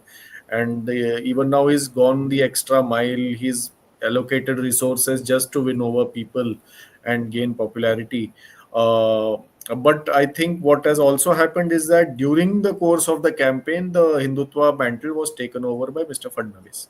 While Mr. Shinde became the face of Ladki Bahin and this sort of welfareist CM, it was Mr. Fadnavis who was making all the Hindutva noises and presenting himself as a much more dyed-in-the-wool BJP chief minister in the lines of Yogi Adityanath, Himanta Biswa Sarma, and Pushkar Dhami. Unlike Devendra Fadnavis's first term, in which he was a pretty much a moderate BJP CM, I don't recall him making any hate remarks during that tenure. No, and there was almost no communal violence in Maharashtra in that tenure, unlike the last 1 or 2 years in which we have seen sporadic incidents of communal violence and a communal mobilization. So I think we will see a new kind of Mr. Fadnavis this time. What kind of Mr. Fadnavis do you expect to see this time? What is this new He'll kind be you speak of? much more like a Yogi Adityanath kind of a person. He'll play to the gallery more than he did in the previous term, I feel. More bulldozers? No, now the Supreme Court has said no bulldozers. So I just want to point out, of course, like I said last time, the only number that seems to be moving at this point is the BJP on the Election Commission website. The BJP is now leading in 125 seats as per the Election Commission. Eknath Shinde has got 55 seats. So the two of them looking stronger and stronger by the minute. According to India Today, Mahayuti is now at 220. And the MVA has weakened further to 55, and so that gap is only widening. Just when you think there is no more room, that gap gets even wider. So very comfortable, sort of victory here for the BJP. The numbers in Jharkhand are not changing though. The numbers in Jharkhand largely remaining the same. It seems like it's 50 odd for the Congress, JMM, RJD. So Hemant Soren then, Aditya, and do you expect Hemant Soren to be a different kind of chief minister, or is he likely to just remain the same? I think if it's doing well, then he will continue as he is. But I think he will probably double down on the pro Adivasi narrative and especially the pro Sarnaism, pitching Sarnaism against BJP's Hindutva as an ideological counterweight. So he will probably believe that that is working, and he will probably intensify that side of his campaign. But obviously, we'll have to look out for what is the status of the cases against Mr. Soren and how he manages legal troubles. So there's a question from Jageshwar, I hope I'm saying this, Sharma, who asks us how important is Mahayuti getting majority without NCP. So I suppose that question of where this leaves Ajit Pawar, because technically they don't need him. Aditya, do you think this is going to change anything for him? I think this is a call that probably Mr. Modi and Mr. Amit Shah will take based on BJP's long-term prospects. Because sometimes they just take over allies and people not because they need them, but because they don't want the other side to have them. So I think that is one reason for them to not kick out Ajit Pawar and keep him in good humor. And to be fair to Ajit Pawar, he has delivered much more than what anyone had anticipated. I mean, people were initially saying that he'll get less than 10 seats. Our estimate during our previous discussion was about 20 to 25 or 18 to 25, but he has exceeded it in a very sizable way. So I think there is no reason for them to do away with Mr. Pawar. I think what will be crucial is whether they'll give him the finance ministry, which is something he has consistently held. No. Whenever Will they give him irrigation? They'll give irrigation. Ajit Pawar has an old association with the irrigation ministry of the state of Maharashtra, and I would find that really interesting. So you're saying he's definitely going to get something? Yeah, of course. Whether it will be acceptable to him or not is a different thing. But I think he currently needs to be in power to ensure that he takes over whatever is remaining of the NCP on the other side. So I don't see the two falling out as of now. So apparently, the Prime Minister will arrive at the BJP headquarters at 6 p.m. this evening. We know there's going to be that entire victory and the celebration that happens at BJP headquarters in Delhi every time they win a state election, which they have done comfortably. They don't appear to have won Jharkhand, but that's not going to matter because the big prize, as we kept saying, is the state of Maharashtra. BJP workers will gather at that BJP headquarters to celebrate with the Prime Minister of this massive victory. Well, the Prime Minister did a fair amount of campaigning in Maharashtra as well. The Mahayuti, which is the BJP-led alliance, leading in 220 out of 288 seats. Massive, massive, massive win. The Congress alliance at 55. I see your hand, Ishwar. I'm just giving a wrap of all of the numbers that we have right now. It does seem like a massive win. The BJP leading out of that in 125. Remember, the BJP's got 125, where the halfway mark is 145. They could have, like we said, if they had contested more seats, maybe gone across that halfway line alone. Ishwar, go ahead. Faye, I actually have a question for both of you. I mean, we know that it's Mr. Fadnavis's day, and a few months ago, so it was Mr. Shivraj Singh Chauhan's day as well.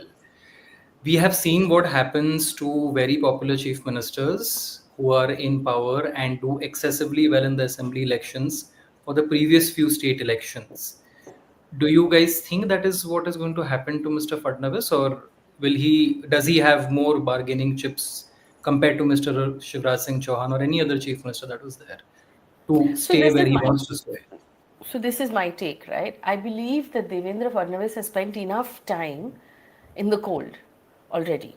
Yeah. Because they denied him chief ministership, they gave it to Eknath Shinde, they made him deputy chief minister, then they made him half deputy chief minister, shared with Ajit Pawar. So he's already done his, his downtime. He had to, offer that resignation, take back the resignation, sort of humble himself a lot, which he has already done. And I also feel that every time the BJP makes a decision like that, they're doing that anti-incumbency play that they do, where in order to battle anti-incumbency against the party, they just change the chief minister. And the party continues to do well because that's not the case here. The anti-incumbency is not against Devendra Fadnavis, at least I believe so. I don't think that they can dismiss him at this point because this is his victory. But never say never when it comes to politics. Aditya? Also, I think Madhya Pradesh BJP has been in almost, except for the Kamalnath period, it has been in power for several years, and they can afford to make experiments and move Shivraj Chauhan here and and the opposition is virtually defunct in Madhya Pradesh. That's not the case in Maharashtra. Notwithstanding the verdict, we still have a state where around 30 MPs are from the opposition. Out of 48. So they can't afford to bring some kind of a lightweight chief minister like what they've done in MP and Rajasthan. So they will need and also it's a difficult state to govern, and governance really matters. It's here, and they need someone trustworthy to run things here. So, Mr. Fadnavis probably might be the only option. Yes. So in one line, I can say both Faye and Aditya think Mr. Devendra Fadnavis is going to be the next chief minister of Maharashtra. Oh, so you're saying that because you think that you will make us eat our words if it doesn't turn out to be the truth? No, I'm saying because you guys are saying it. So, I mean, like I said, in politics, you can never call it, especially with the BJP. They always have, an ace up their sleeves. They tend to surprise a lot. Every time we think we see a pattern in BJP's strategy, the pattern changes. Mr. Amit Shah is an extremely, shrewd strategic, player. And so we can never call it. Let's just assume that this is what we think is going to happen. Just reading out a couple of the headlines that are coming in at this point. Priyanka Gandhi's lead in Wayanad has now gone up to 1,14,794 votes. So that's a massive gap. She's obviously winning there. A couple of Shaina NC is trailing in Mumbai Devi. Kalpana Soren is trailing according to PTI in her constituency. Aditya Thackeray is leading now by only about 400 votes. That's a wafer thin margin there in Worli. That is something I did not expect. So that's interesting. We're going to keep an eye on that. A little earlier in about 20 minutes ago, we saw that Amit Thackeray, who's Raj Thackeray's son, was trailing in Mahim, and also Abu Azmi was leading by 86 votes.